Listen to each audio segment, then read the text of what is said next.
Hey, what's up? It's Taylor, and in this video, I'm going to show you how much it really costs to start selling on Amazon and how much you should realistically budget for your first product launch. Let's get into it. If you're new to the channel, I'm Taylor, the Ecom RN, and I started selling on Amazon in 2023.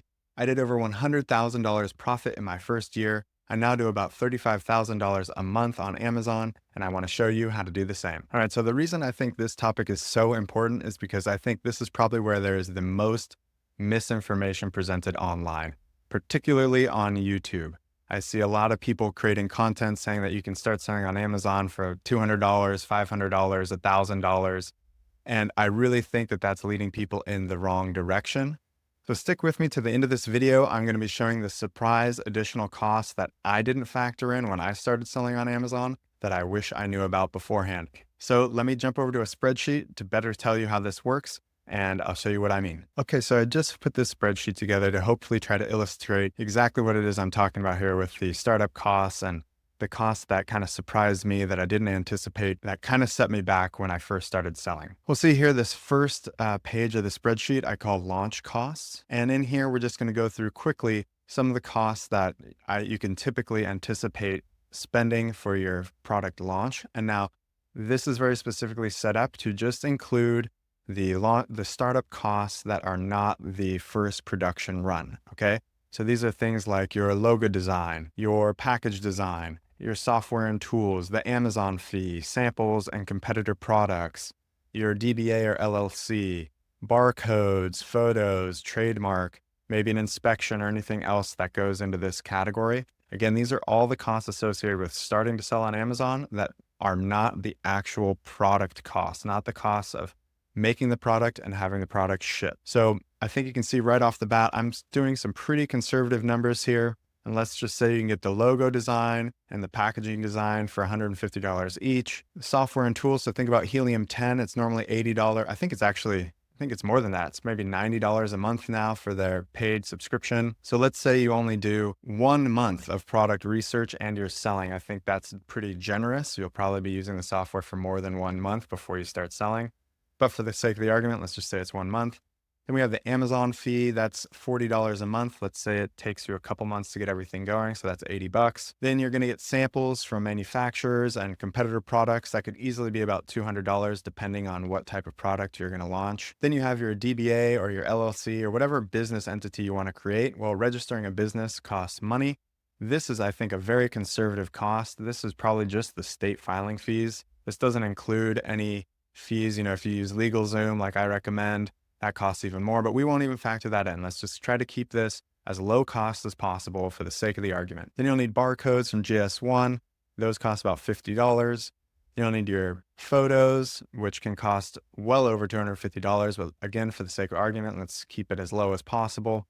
And then your trademark, which is going to cost about $250. Again, this is very, very conservative estimate. This is if you don't have any professional help. This is just the filing fees for applying for the trademark. And then maybe you want an inspection of your product after it's done, especially that first production run. So we'll say, okay, that's $150 for a grand total of $1,620. All right, now we'll come over to our actual production costs. And you'll see here, I've split this up. We'll come back to these later because this has to do with the kind of cost that surprised me when I first started selling. But for now, we're just looking at order number 1. So let's say we want to make 500 units of our product, and we're sourcing them for $2,000 and it costs $500 to freight. Again, these are just round numbers, but I think that gives us a pretty good cost per unit of $5, which I think is, again, this is for the sake of argument. So I think that's a pretty cheap unit cost for your first order, depending again on what kind of product you're selling, for a total cost of $2,500. All right, the next page of this spreadsheet breaks down that unit costs and unit profit. So again, this is for order number 1. Let's say our list price for this product is $24.99. That means our referral fee from Amazon is going to be $3.75. I've pulled up just a really small product, like easy for Amazon to pick, pack, and ship. So the fulfillment fee, the FBA fee here is $4.15. And again, our cost of goods was $5. So we'll see here our total cost per unit is $12.90. Our profit per unit is $12.09, which is really great, especially for this price point.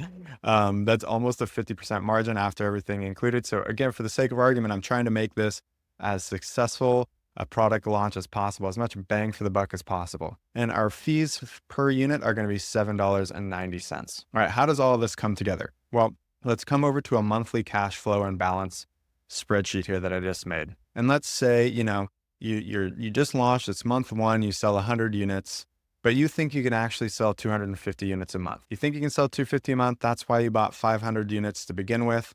You wanted 2 months of inventory. So this first month though, you're still getting things running, you're getting reviews, so you sell 100 units. Well, your revenue was $24.99, and we have your product costs here. This is all factored in from the previous few spreadsheets. And here we have your profit for that month, a little over $1,200. That's fantastic, right? Your first month, you made $1,200. That's cool. Now you have 400 units remaining. All right, that all makes sense. That's all pretty straightforward. Where I think it gets a little more interesting is when you start to factor in, where are you on your total balance sheet? So this total investment / cash on hand, this is for this first month. This is the launch costs plus the production run costs. So your all in right now is a little over $4,100. Now this next component here is your net cash flow. Remember, this profit, this monthly profit, this is taking into consideration the cost of goods sold. So this is your actual net profit after cost of goods. Well, we have our cost of goods factored into this total investment, so we don't want to just use this number again here. Instead, our net cash flow is the number of units sold and the profit margin for each, and only taking into consideration Amazon's fees, not the cost of goods. Because again, if we factored the cost of goods in here, we'd be counting double. So we have $4,100 minus $1,700, and that leaves us still in the negative $2,400. Okay, that's all gravy, because we're coming into month two, and hey, look, you've already hit your sales goal. You're already selling 250 units. That's awesome, right? Everything's going great. You do $3,000 profit, including your cost of goods for that month. That looks fantastic. We see here our total investment, we're still down $2,400. It's just this number copied forward. All right, and our net cash flow here is looking really good. It's $4,200 for this month. Okay, so that's all great. And now look at that. On balance, we're actually in the green now. We're actually profitable. We've recouped our losses, right? We're at $1,800 profit, or I would say we're net positive $1,800. Okay, but we have a bit of an issue here. I don't know if you caught it. And that is we only have 150 units remaining, and we're on track to sell at least 250 if this trend continues. So what are we going to do? We're going to have to place an order. We need to place this reorder now. And we now have only $1,800 in the bank. Well, you have a couple options. You could reorder at the same exact order quantity for the same unit price, but then you're just going to have to do this process again. And you're already going to be out of stock for some period of time here because you're kind of late to the get-go. This is exactly what happened to me, and this is very common. It's very hard to predict exactly how many units you're going to sell in those first couple months because your listing is just so new. It could be a total hit out of the park. It might not be. It might take some time for you to ramp those sales up. So it's very hard to judge. And we don't want to make too big of an investment and take on too much risk by ordering way too much inventory to begin with. So we made a reasonable decision, right? We thought we could sell 250, so we ordered 2 months supply. Okay, well, it's coming up now. We're going to be starting month 3, and we only have 150 units remaining. We can already tell that we're going to be behind the curve. So we want to place another order. Now, in my experience, you don't just want to come back to the manufacturer and order another 500 units because that's just kicking the can down the road. Not only do you not get to lower your per unit costs by increasing your order quantity, but you're really barely buying yourself any time. So in my mind, it makes much more sense to go, okay, this is a proven, we've got proven sales. Let's order 1,000 units. Let's get a better cost per unit by jumping up into that 1,000+ unit MOQ space where most manufacturers offer some sort of per unit discount, right? Okay, and they give us a great discount. Let's say that for 1,000 units, they're actually going to knock a whole $1 off the price. So instead of being $4 a unit here, they're actually going to do it for $30 a unit. So that's $3,000. Now you have twice as many products to ship, but let's just say you get some stellar deal and you're able to ship those for $600 as opposed to the $500 from the first shipment. Okay, well, now your total cost is going to be $3,600. Your unit cost has definitely improved, right?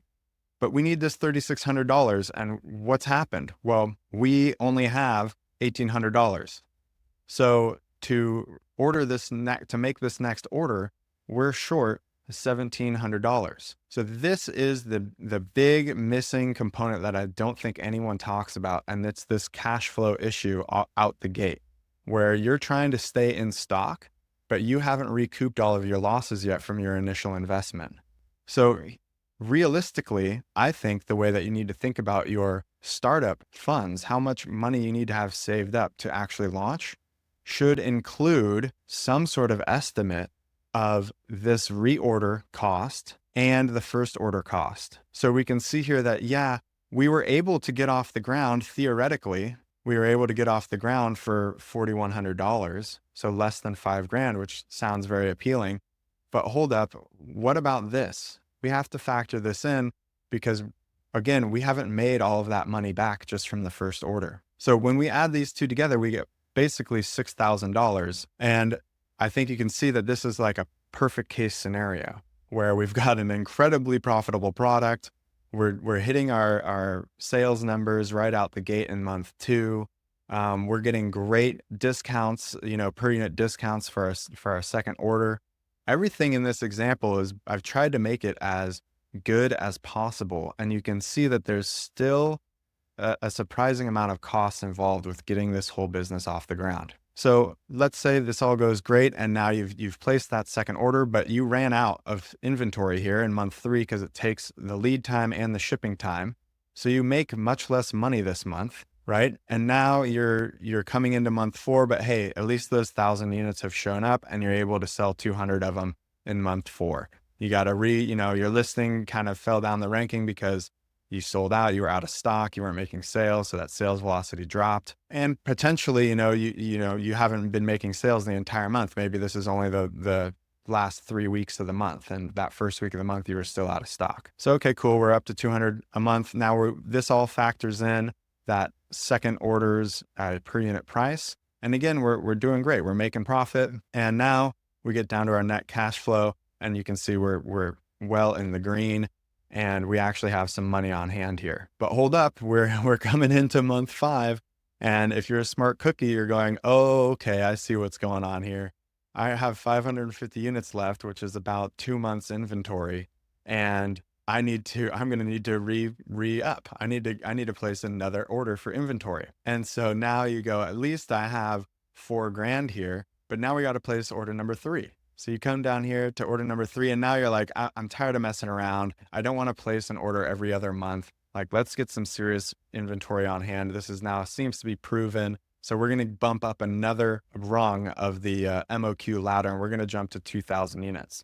And let's say they just give you a screaming deal. They're going to sell you 2,000 units for $5,000. So it's only $2.50 per unit. You're able to ship them for $750. So all in, you're at $5,750 for a unit cost of $2.88. Great. Okay. Now your profit margins are just crazy. You're doing $14 profit per unit, right? Your fees have all stayed the same because you didn't change the price. Okay, great. So now you've got those units in stock here and you're continuing to sell. You managed to squeak by. You didn't run out of inventory. And now you can see you're actually starting to kind of compound those returns. You can see here month 6, month 7, you're actually stacking some cash in the bank.